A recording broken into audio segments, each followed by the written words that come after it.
truth, and the life.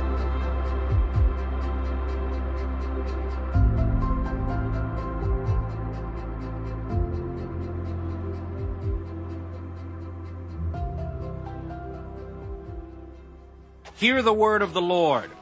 Thus says the Lord, tomorrow about this time, a seah of fine flour shall be sold for a shekel, and 2 seahs of barley for a shekel at the gate of Samaria. So an officer, on whose hand the king leaned, answered the man of God, Look, if the Lord would make windows in heaven, could this thing be? In fact, you shall see it with your eyes, but you shall not eat of it. Now there were 4 leprous men at the entrance of the gate. And they said to one another, Why are we sitting here until we die? If we say we will enter the city, the famine is in the city, and we shall die there. And if we sit here, we die also. Now therefore, come, let us surrender to the army of the Syrians. If they keep us alive, we shall live. And if they kill us, we shall only die. And they rose at twilight to go to the camp of the Syrians. And when they had come to the outskirts of the Syrian camp, to their surprise, no one was there. For the Lord had caused the army of the Syrians to hear the noise of chariots and the noise of horses, the noise of a great army. So they said to one another, Look, the king of Israel has hired against us the kings of the Hittites and the kings of the Egyptians to attack us. Therefore they arose and fled at twilight, and left the camp intact, their tents, their horses, and their donkeys, and they fled for their lives. And when these lepers came to the outskirts of the camp, they went into one tent, and ate and drank, and carried from it silver and gold and clothing, and went and hid them. Then they came back and entered another tent, and carried some from there also, and went and hid it. Then they said to one another, We are not doing right. This day is a day of good news, and we remain silent. If we wait until morning light, some punishment will come upon us. Now therefore, come, let us go and tell the king's household. So they went and called to the gatekeepers of the city, and told them, We went to the Syrian camp, and surprisingly no one was there. Not a human sound, only horses and donkeys tied, and the tents intact. And the gatekeepers called out, and they told it to the king's household inside. So the king arose in the night, and said to his servants, Let me now tell you what the Syrians have done to us. They know that we are hungry. Therefore they have gone out of the camp to hide themselves in the field, saying, When they come out of the city, we shall catch them alive, and get into the city. And one of his servants answered, Please let several men take 5 of the remaining horses which are left in the city. Look, they may either become like all the multitude of Israel that are left in it, or indeed, I say they may become like all the multitude of Israel left from those who are consumed. So let us send them and see. Therefore they took 2 chariots with horses, and the king sent them in the direction of the Syrian army. Go and see. And they went after them to the Jordan. And indeed all the road was full of garments and weapons, which the Syrians had thrown away in their haste. So the messengers returned and told the king. Then the people went out and plundered the tents of the Syrians. So a seah of fine flour was sold for a shekel, and 2 seahs of barley for a shekel, according to the word of the Lord. Now the king had appointed the officer on whose hand he leaned to have charge of the gate. But the people trampled him in the gate, and he died, just as the man of God had said, who spoke when the king came down to him. So it happened, just as the man of God had spoken to the king. 2 seahs of barley for a shekel, and a seah of fine flour for a shekel shall be sold tomorrow about this time in the gate of Samaria. Then that officer had answered the man of God, Now look, if the Lord would make windows in heaven, could such a thing be? And he had said, In fact, you shall see it with your eyes, but you shall not eat of it. And so it happened to him. For the people trampled him in the gate, and he died.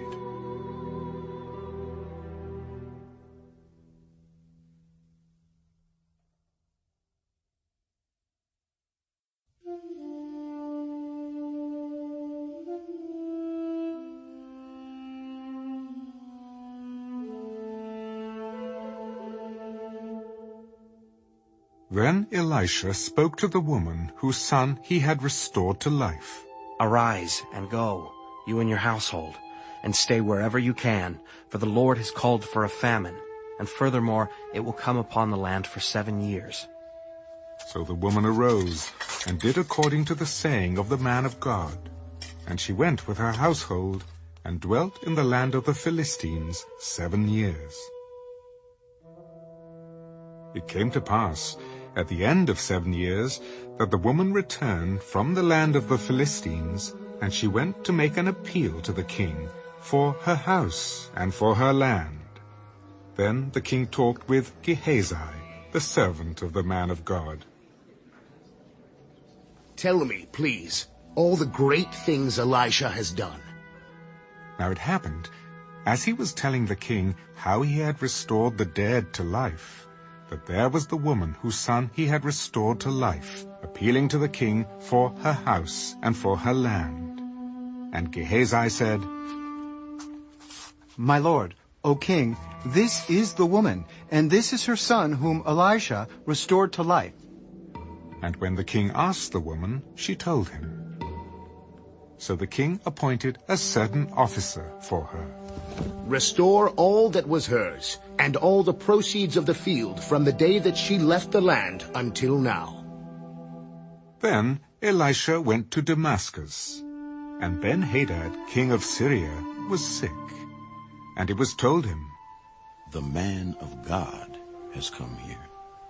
Take a present in your hand, and go to meet the man of God, and inquire of the Lord by him, saying, Shall I recover from this disease?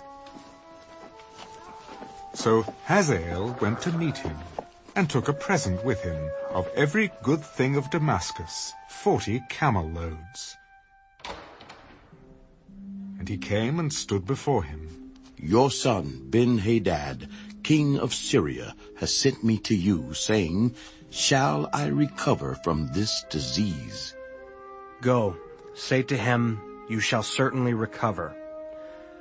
However, the Lord has shown me that he will really die.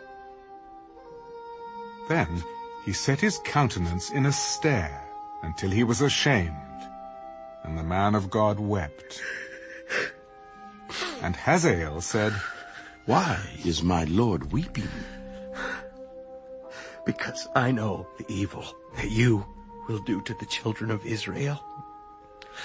Their strongholds you will set on fire, and their young men you will kill with the sword. You will dash their children and rip open their women with child. But what is your servant, a dog, that he should do this gross thing? The Lord has shown me that you will become king over Syria. Then he departed from Elisha, and came to his master, who said to him, What did Elisha say to you? He told me you would surely recover.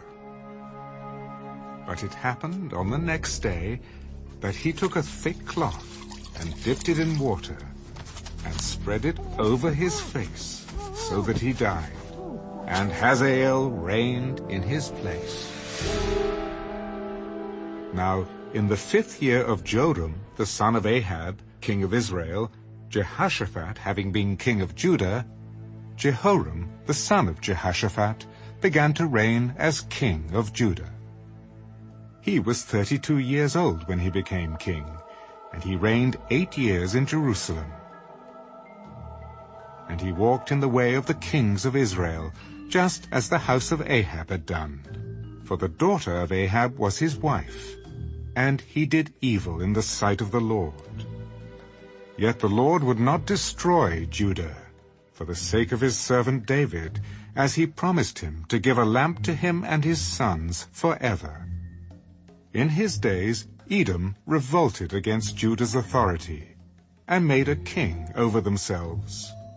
So Joram went to Zair, and all his chariots with him.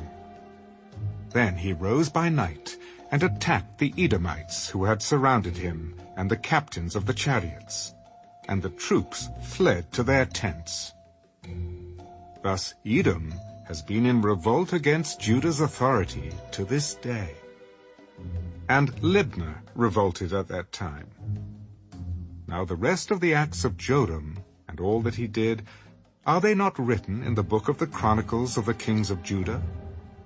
So Joram rested with his fathers, and was buried with his fathers in the city of David. Then Ahaziah his son reigned in his place.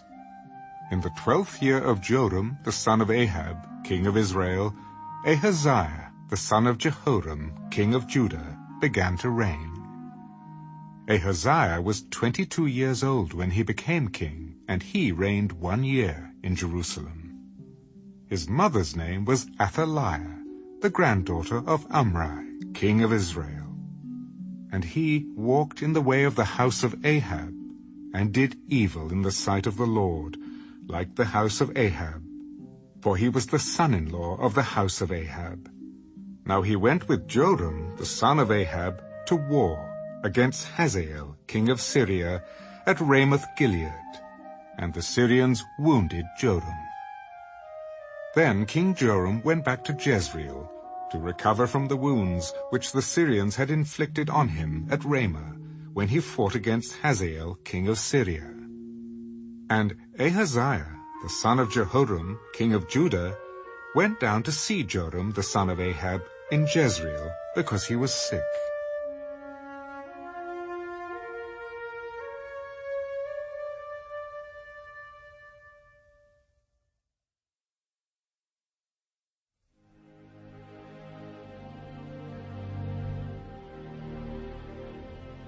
And Elisha the prophet called one of the sons of the prophets. Get yourself ready. Take this flask of oil in your hand, and go to Ramoth-Gilead. Now when you arrive at that place, look there for Jehu, the son of Jehoshaphat, the son of Nimshi, and go in and make him rise up from among his associates, and take him to an inner room. Then take the flask of oil and pour it on his head, and say, Thus says the Lord, I have anointed you king over Israel. Then open the door and flee, and do not delay. So the young man, the servant of the prophet, went to Ramoth-Gilead. And when he arrived, there were the captains of the armies sitting. And he said, I have a message for you, Commander. Jehu said, For which one of us? For you, Commander. Then he arose and went into the house. And he poured the oil on his head and said to him, Thus says the Lord God of Israel, I have anointed you king over the people of the Lord, over Israel. You shall strike down the house of Ahab, your master, that I may avenge the blood of my servants, the prophets, and the blood of all the servants of the Lord at the hand of Jezebel. For the whole house of Ahab shall perish, and I will cut off from Ahab all the males in Israel, both bond and free. So I will make the house of Ahab like the house of Jeroboam, the son of Nebat, and like the house of Baasha, the son of Ahijah. The dogs shall eat Jezebel on the plot of ground at Jezreel, and there shall be none to bury her. And he opened the door and fled. Then Jehu came out to the servants of his master, and one said to him, "Is all well? Why did this madman come to you?" You know the man and his babble. A lie. Tell us now. Thus and thus he spoke to me, saying, "Thus says the Lord, I have anointed you king over Israel." Then each man hastened to take his garment and put it under him on the top of the steps, and they blew trumpets. Jehu is king! So Jehu, the son of Jehoshaphat, the son of Nimshi, conspired against Joram. Now Joram had been defending Ramoth-Gilead, he and all Israel, against Hazael, king of Syria. But King Joram had returned to Jezreel to recover from the wounds which the Syrians had inflicted on him when he fought with Hazael, king of Syria. And Jehu said, If you are so minded, let no one leave or escape from the city to go and tell it in Jezreel. So Jehu rode in a chariot and went to Jezreel, for Joram was laid up there, and Ahaziah, king of Judah, had come down to see Joram. Now a watchman stood on the tower in Jezreel, and he saw the company of Jehu as he came, and said, I see a company of men. And Joram said, Get a horseman, and send him to meet them, and let him say, Is it peace? So the horseman went to meet him, and said, Thus says the king, Is it peace? And Jehu said, What have you to do with peace? Turn around and follow me.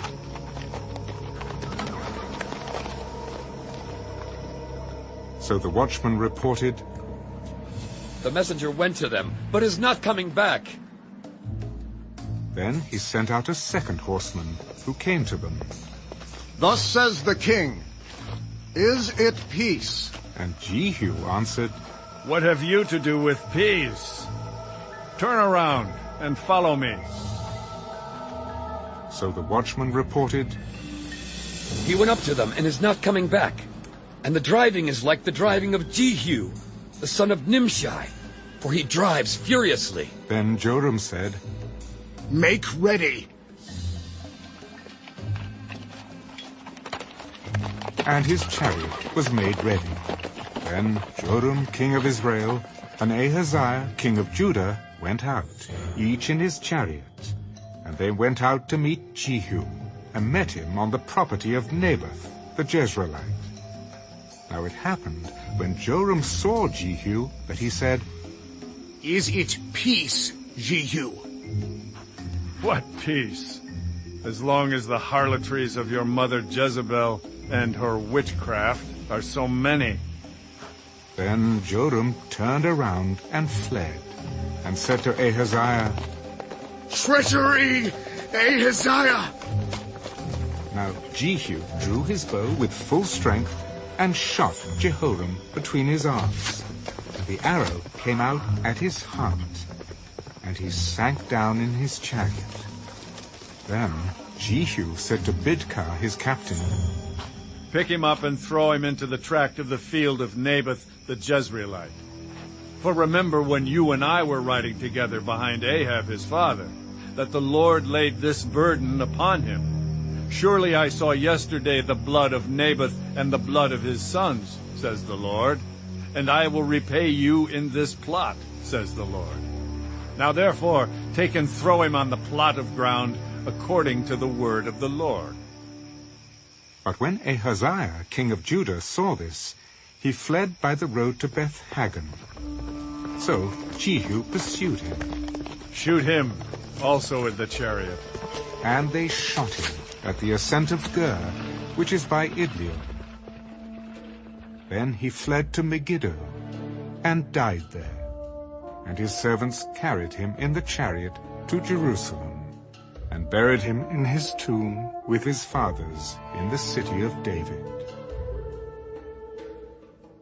In the 11th year of Joram, the son of Ahab, Ahaziah had become king over Judah. Now when Jehu had come to Jezreel, Jezebel heard of it, and she put paint on her eyes, and adorned her head, and looked through a window. Then, as Jehu entered at the gate, she said, Is it peace, Zimri, murderer of your master? And he looked up at the window. Who is on my side? Who? So 2 or 3 eunuchs looked out at him. Then he said, Throw her down. So they threw her down, and some of her blood spattered on the wall and on the horses, and he trampled her underfoot. When he had gone in, he ate and drank. Then he said, Go now, see to this accursed woman and bury her, for she was a king's daughter. So they went to bury her, but they found no more of her than the skull and the feet and the palms of her hands. Therefore they came back and told him, This is the word of the Lord, which he spoke by his servant Elijah the Tishbite, saying, On the plot of ground at Jezreel, dogs shall eat the flesh of Jezebel, and the corpse of Jezebel shall be as refuse on the surface of the field, in the plot at Jezreel, so that they shall not say, Here lies Jezebel.